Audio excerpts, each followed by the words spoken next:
गंगा भारत की संस्कृति की, भारत की समृद्धि की, भारत की परंपराओं की और भारत की सभ्यता की पहचान है। गंगा हमारे आत्मबल और मनोबल की भी पहचान है, क्योंकि गंगा त्रिगुणात्मिका शक्ति है। उसके अंदर दुर्गा है, काली है और लक्ष्मी है। हमारी सभ्यता भी गंगा के किनारे ही विकसित हुई है, गंगा से ही हमारी पहचान है। हम उस देश के वासी हैं जिस देश में गंगा बहती है, यही हमारी पहचान है। आज जो गंगा की स्थिति है, कई जगह पर वो जलाशयों में बदल गई है, कई जगह धारा उसकी बिल्कुल सूख गई है।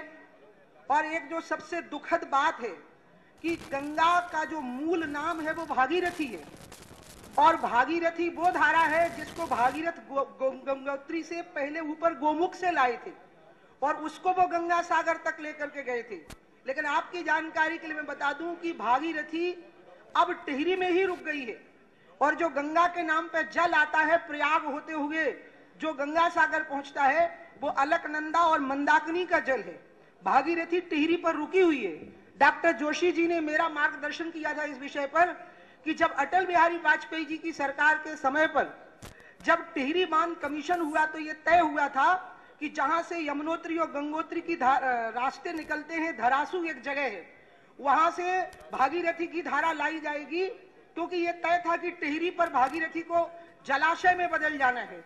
वहां से धारा लाई जाएगी और चंबा पे से होकर ऋषिकेश के आके गंगा जी में मिलाई जाएगी। अडवाणी जी यहाँ पर बैठे हुए हैं, अडवाणी जी, सुषमा जी, नितिन गडकरी जी, ये वो लोग हैं जो गंगा के लिए मुझे प्रेरित करते रहे हैं। और इसलिए आज मैं अडवाणी जी से एक वचन लेना चाहती हूँ पूरी राष्ट्रीय कार्य परिषद के सामने, और वो वचन ये है कि अगर भागीरथी की धारा हम लेकर के आए और गंगा सागर तक पहुंच गए, और उसकी संभावना है 2001 में उसका बजट 400 करोड़ था, अब उसका बजट 1200 या 1500 करोड़ हो गया होगा। मेरी प्रणब मुखर्जी जी से बात हुई है, प्रधानमंत्री जी से बात हुई है, और मैंने उनको कहा है कि गंगा के लिए 1000-1500 करोड़ बहुत नहीं होते हैं, इसलिए हम सबका संकल्प होना चाहिए। और मैं अडवाणी जी को निवेदन करूंगी कि अडवाणी जी, लाखों साल पहले जैसे राजा भागीरथ गंगा सागर तक लेकर के गए थे, भागीरथी को गंगोत्री से गंगा सागर तक लेकर के गए थे, अब ये प्रयास अडवाणी जी का और राजनाथ जी का होना चाहिए कि अब वो भागीरथी की धारा जो टिहरी पर अटक गई है, वो धारा चंबा पे से होकर के अंत में गंगा सागर में जाकर के मिलनी चाहिए। और ये काम करने में मेरा अनुरोध है अडवाणी जी और राजनाथ जी से कि ये एक ऐसा विषय है, सोमनाथ के मंदिर की तर्ज पे इसका समाधान हो सकता है, जिसमें कि सभी विपक्षी दल और पूरा देश एक हुआ था और सबने मिलकर तय किया था कि सोमनाथ के मंदिर का निर्माण होगा। इसी प्रकार से सभी देश एकत्रित हो सकता है, प्रधानमंत्री, राष्ट्रपति, अडवाणी जी, सब लोग एक हो सकते हैं, और भागीरथी की वो धारा जो टिहरी पर अटक गई है वो चल करके आएगी गोमुख से और गंगा सागर तक उसको मिलाया जा सकता है। अविरलता और निर्मलता के लिए भी हमारे जो प्रयास हो रहे हैं, उसी के बारे में अंत में मुझे आप लोगों से अपील करना है। जो बिहार के लोग हैं, झारखंड के लोग हैं, उत्तराखंड के लोग हैं और उत्तर प्रदेश के लोग हैं, ये चारों राज्यों के लोग यहाँ पर मौजूद हैं। यहाँ बंगाल से शुरू होती है, गंगा सागर से जो हमारी यात्रा शुरू हुई, उसके बाद झारखंड, उसके बाद उत्तर प्रदेश, उसके बाद उत्तराखंड, और इस प्रकार से बंगाल, झारखंड, बिहार, उत्तर प्रदेश, उत्तराखंड, ये जो 5 राज्य हैं जिसमें कि गंगा की धारा निकलती है, और ये 50 लाख से भी ज्यादा मछुआरों को रोजगार देती है, करोड़ों से ज्यादा किसानों की धरती को सींचती है। गंगा मैया हमारे लिए सिर्फ धर्म ही नहीं है, रोटी और रोजगार भी है। इसके किनारे 2-2 कुंभ लगते हैं और हमारी सभ्यता की पहचान भी है। इसलिए अविरलता और निर्मलता के लिए सरकार से जो बातें होनी है वो राजनाथ जी करेंगे, अडवाणी जी करेंगे, सुषमा जी करेंगी, अरुण जेटली जी करेंगे, उनके नेतृत्व में हम करेंगे। लेकिन एक काम जो आप 5 राज्यों के लोगों को करना है, जो रामलाल जी ने और हमने तय किया है, और वो ये तय हुआ है कि जितने भी स्थान हैं गंगोत्री से लेकर के गंगा सागर तक 5 राज्यों में, वहां पर गंगा चौकियों का निर्माण करना है। हर गांव में, हर कस्बे में गंगा चौकियों का निर्माण करना है। यानी एक 11 सदस्यीय समिति बनेगी। जितने भी गंगा के किनारे के गांव होंगे वहां पर उसमें महिलाएं होंगी, पुरुष होंगे, और वो मिलकर के गंगा की अविरलता और निर्मलता का संकल्प लेंगे।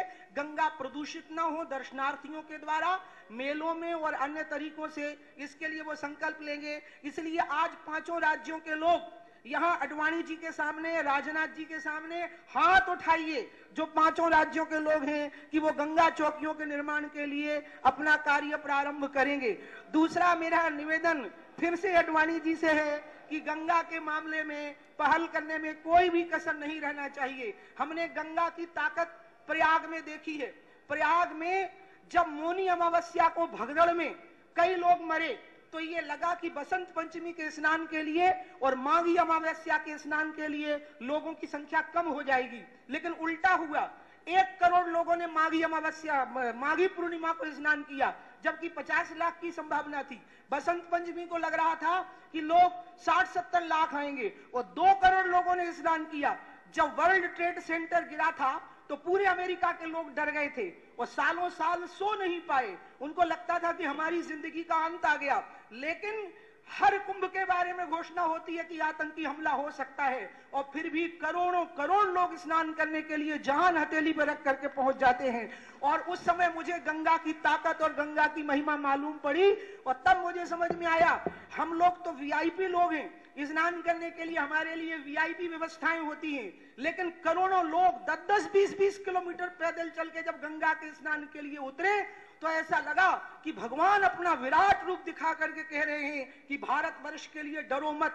ये जो करोड़ों लोग पैदल चल के सिर पर गठरी रख के स्नान करने के लिए आए हैं, इनमें से एक भी व्यक्ति शेष रह गया तब भी भारत का कोई भी बाल बांका नहीं कर सकता है। इसलिए गंगा वाकई भारत की पहचान है। और जो गांव-गांव, घर-घर चलो की तैयारी मार्च, अप्रैल, मई में हो रही है, मैं माननीय अध्यक्ष जी के सामने निवेदन करना चाहती हूं कि जो गांव-गांव में, घर-घर में मार्च, अप्रैल, मई की तैयारी हुई है संपर्क करने की, उसमें गंगा का विषय भी रहे 5 राज्यों में, और गंगा चौकी का विषय भी रहे। ये बात भी हम 5 राज्यों के लिए तय कर लें कि गंगा का विषय उसमें रहेगा। मुझे कल किसी ने कहा कि आप बहुत ठंडी हो गई हैं, तब मैंने उनको बताया कि अब मैं फायर ब्रांड नहीं हूं, वाटर ब्रांड हो गई हूं। और इसलिए, लेकिन मैं राजनाथ जी को बताना चाहती हूं कि आप जब कहोगे तब पानी में भी आग लगा दी जाएगी, जब जरूरत पड़ेगी तो पानी में भी आग लगा दी जाएगी। इन्हीं शब्दों के साथ मैं अपनी बात समाप्त करती हूं। बोलिए भारत माता की, गंगा मैया की।